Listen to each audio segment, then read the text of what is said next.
To make your print on demand workflow a completely automated process, use the Rule Builder to submit any print on demand orders directly to their respective printers.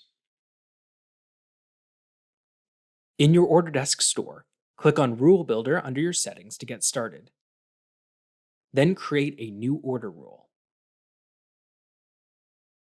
For the triggering event, most merchants use order as imported, but you can select whichever rule event makes the most sense for triggering the order submission in your case.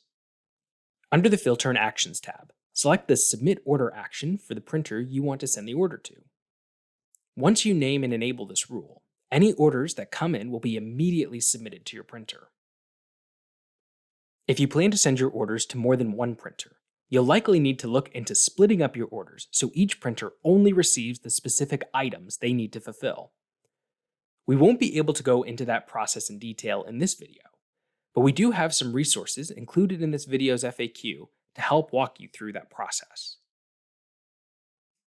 With those rules in place though, your print-on-demand submission process will now be fully automated. When a customer places an order on your site, that order will flow into Autodesk, get the print details added to it, have the correct shipment method set, and push through to your printer without any manual steps necessary on your part.